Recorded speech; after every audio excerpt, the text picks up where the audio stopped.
Trump کے آنے سے پاکستانی سیاست کو کوئی فرق نہیں پڑے گا، اور اس سے پہلے چلتا تھا کہ ڈونلڈ لو اس کے کہنے پہ پاکستان میں رجیم چینج ہو سکتی ہے، اور امریکہ کے صدر کے کہنے پہ پاکستان میں کچھ نہیں ہو سکتا۔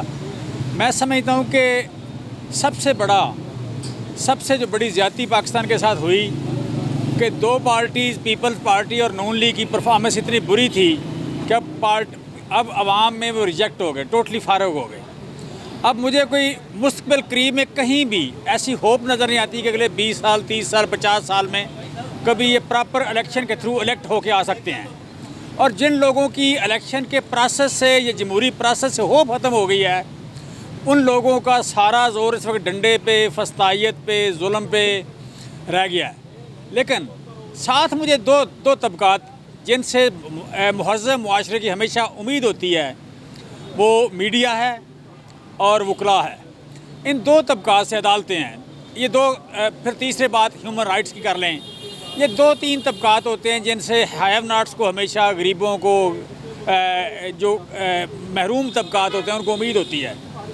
پاکستان میں اس وقت میڈیا کے بڑے بڑے نام جو تھے، کبھی جن کی ہم بھی عزت کرتے تھے، ان کا سارا زور آج کل اس بات پہ ہے کہ وہ ہمیں میسیج دیتے ہیں کہ جی اسٹیبلشمنٹ سپریم کورٹ کا کیا ہوا فیصلہ نہیں مانے گی، اسٹیبلشمنٹ اب ڈنڈا چلانا چاہتی ہے، اسٹیبلشمنٹ اب بڑی فیوریس ہو گئی ہے، اسٹیبلشمنٹ اب بڑے غصے میں ہے، وغیرہ وغیرہ۔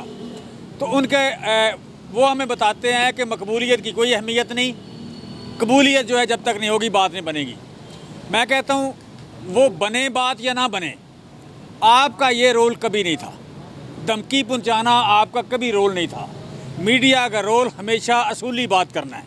میڈیا کا رول ہمیشہ سے یہ رہا ہے کہ معاشرے میں قانون اور آئین کے مطابق ہونا کیا چاہیے، وہ ہو یا نہ ہو، اس کے لیے اپنی ایفرٹ کرنا ہے۔ میڈیا کا یہ رول کبھی نہیں تھا کہ وہ بے اصولی کو پروموٹ کریں، وہ طاقتوروں کا پیغام کمزوروں کو پہنچائیں، وہ طاقتوروں کی دھمکیاں کمزوروں کو پہنچائیں۔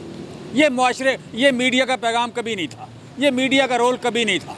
ابھی ریسنٹ کل کی خبر کہ 26 لوگ وہاں سے ڈیپورٹ ہو رہے ہیں، ایکچوئل کچھ بھی نہیں ہے۔ جسے فیک نیوز کہتے تھے، جسے کہتے تھے کہ سوشل میڈیا فیک نیوز دیتا ہے، اب فیک نیوز کون دے رہا ہے؟ میڈیا دے رہا ہے یا سوشل میڈیا دے رہا ہے؟ میں آج بھی کہنا یہ چاہتا ہوں کہ میڈیا کا، وکلاء کا، عدالت کا، ہیومن رائٹس والوں کا، ساروں کا بڑا رول ہے۔ سارے معاشروں نے جنہوں نے ترقی کیا ہے انہی کے تھرو کیا ہے، ہم نے بھی جب بھی ترقی کرنی ہے انہی کے تھرو کرنی ہے۔ لہٰذا اپنا رول پہچانیں، اور اس ملک کو، 25 کروڑ کے ملک کو، یہ 2-4 لوگوں کے، 2-4 ہزار لوگوں کے، 5-10 ہزار لوگوں کی فسطائی سے نہیں چلے گا۔ یہ ان کی دھمکیوں سے، بدماشی سے نہیں چلے گا۔ لوگ دیکھ رہے تھے کہ الیکشن ہوگا، الیکشن کے پروسیس کے تھرو ہم آئیں گے۔ لوگ ہمیشہ پرامن تبدیلی چاہتے ہیں، پرامن تبدیلی کے جب سارے راستے بند ہو جائیں، پرامن تبدیلی کی جگہ کوئی اور چیز لے لیتی ہے۔ میں سمجھتا ہوں کہ ہمیں کبھی اس کو پروموٹ نہیں کرنا چاہیے، کبھی اس کی حاش نہیں کرنی چاہیے، کبھی اس طرف جانا نہیں چاہیے، لیکن اگر سارے راستے بند ہو جائیں گے تو ہوگا کیا؟